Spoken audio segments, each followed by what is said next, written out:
Warning, this video may contain spoilers for late parts in the game.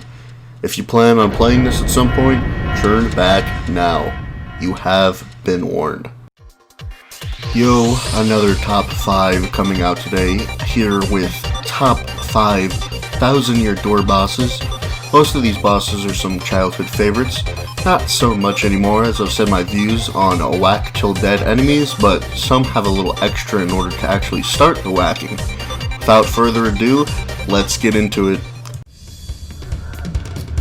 Hooktail is a really interesting boss. In this game you fight on a stage with characters throughout the series sitting in the seats. When you do an effective move or make it look stylish, the crowd gives you fan power, which lets you use your special crystal star moves. They can also throw you healing items or even items that deal damage to you, which you can block. Anyway, near the end of the battle, Hooktail tries a desperation move and actually eats a lot of the crowd, healing him a bit in the process. This is wild, and a big reason why I like this boss, because it has a couple extra things to it, and by that I mean there are also 2 more extra things you can do during the fight that might change the outcome.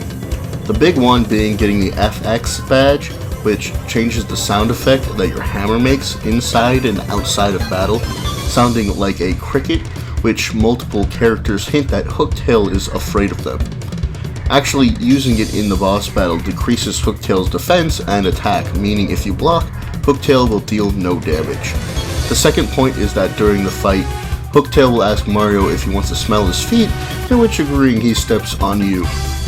There are a couple other questions he asks if you say no, but I'll let you experience that.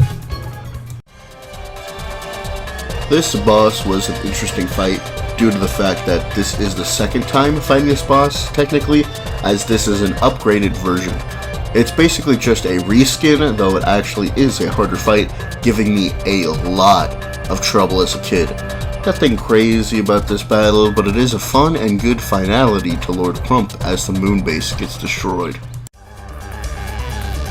For me, at least a boss is always kinda cool when it has a second, more vicious form, even though it could spell bad news for you, and that's definitely true about this fight. Starts out as just a big skeleton, then just a skeleton head with 4 swords that deal pretty massive damage. It helps if you bring in multi-hit items such as Thunderstorm or Ice Storm. This guy. Don't say his name too fast or you'll be saying something you definitely didn't mean to say.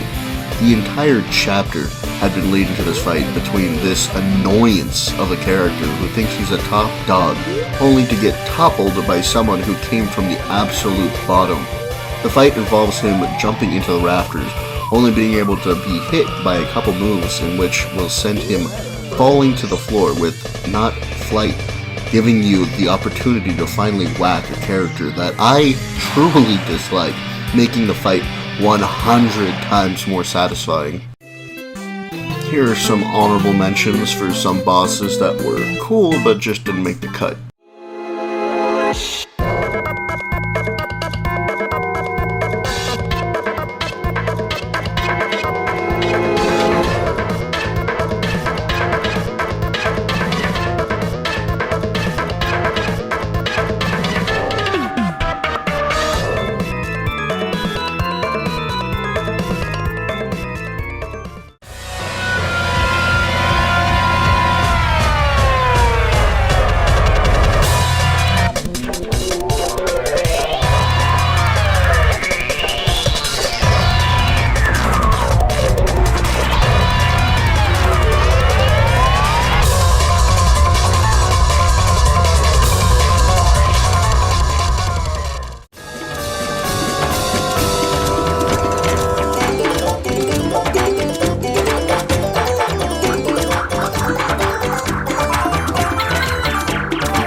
like an ultra combination of some Hooktail Cortez and Rock Hawk.